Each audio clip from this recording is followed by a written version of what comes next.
vie, c'est que nous espérons que ça ne se passera pas manu militari, mais ça se passera de façon concertée. Parce que quand l'État qui se soucie du service public que nous faisons en transportant les Ivoiriens et tous ceux qui sont en Côte d'Ivoire, l'État ne pourra jamais accepter que les gens n'aillent pas au travail. Donc quand ils disent qu'ils vont retirer bientôt les véhicules, nous pensons que l'État a déjà prévu des nouveaux véhicules pour nous. C'est ce que nous espérons. Et comme nous avons déjà une invitation de notre ministère de tutelle qui compte nous rencontrer dès la semaine prochaine, nous espérons qu'à cette rencontre-là, nous pourrons évidemment en savoir davantage sur les modalités d'acquisition de nouveaux véhicules, ce qui sera vraiment une panacée à ce problème de vieillissement du parc automobile ivoirien. Voilà ce que nous pensons. Il n'y a rien à faire que ça va avoir tout sur une incidence sur le coût même de la vie en Côte d'Ivoire. Parce que ce que les gens ne savent pas, les gens voient seulement quand on dit transport, ils ne voient que le côté du transport au niveau du transport de personnes. Pourtant, la réalité même de la population, c'est le transport des vivriers. Et ces véhicules-là, aujourd'hui, la Côte d'Ivoire ne dispose même pas des camions remorques appartenant à des Ivoiriens. Quand vous amenez des denrées alimentaires aujourd'hui au port d'Abidjan, on est obligé de faire recours au pays de la sous-région qui ont des véhicules neufs pour venir prendre les denrées alimentaires pour sortir même le riz. Alors c'est un vrai problème. Nous souhaitons réellement que le président de la République donne les instructions qu'il faut à son Premier ministre et au ministre des Transports pour que de façon concertée, on revoie les dates qui ont été et les délais de 5 ans là sont trop.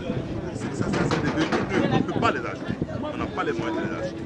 Alors si l'État n'a pas les moyens non plus de nous doter de ces véhicules neufs, alors nous souhaitons vraiment que ce véhicule-là soit revu et soit vraiment ce facteur-là soit revu au niveau de l'âge des véhicules, parce que ça n'arrangerait même pas les populations. Les tarifs alimentaires auront une flambée des prix et on ne pourra pas en s'en sortir. Et ça sera la population contre le gouvernement. Et nous ne souhaitons pas ça pour nous.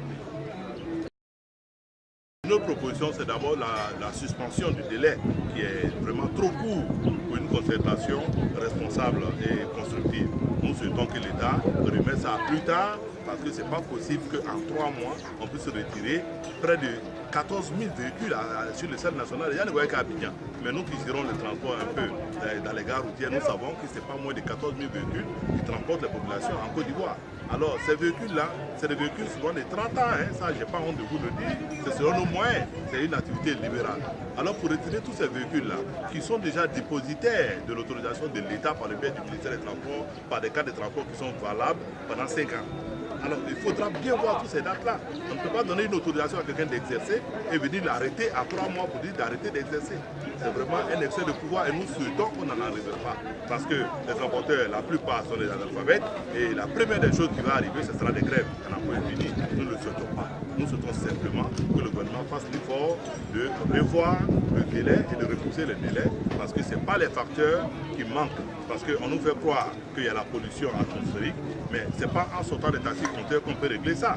C'est en aidant au plus le transport de masse qui peut régler ce problème-là. Parce que les petits véhicules sont plus polluants que les grands véhicules. Alors nous le disons clairement. En plus, on nous parle de beaucoup d'accidents. Les accidents, les facteurs, il faut forcément un recyclage des conducteurs. Il faut que le fil de la sécurité routière soit vraiment présent. Nous voyons les pays vers lesquels nous voulons tendre dans l'émergence, les pays en France et autres, mais les gens mettent le paquet par rapport à la sécurité routière, mais ce n'est pas le cas en Côte d'Ivoire. Donc nous demandons vraiment que ce ne soit pas ceux qui sont nous qui contribuons aux caisses de l'État, que nous soyons les responsables de ce que l'État doit faire. L'État a des devoirs vis-à-vis de nous, nous n'avons que des taxes à payer et que nous payons. Alors l'État a le devoir de faire le recyclage de nos conducteurs, l'État a le devoir de s'occuper de la sécurité routière et nous, notre rôle, c'est de faire le service public, d'éviter que les gens soient en manque de véhicules sur l'étendue du territoire national.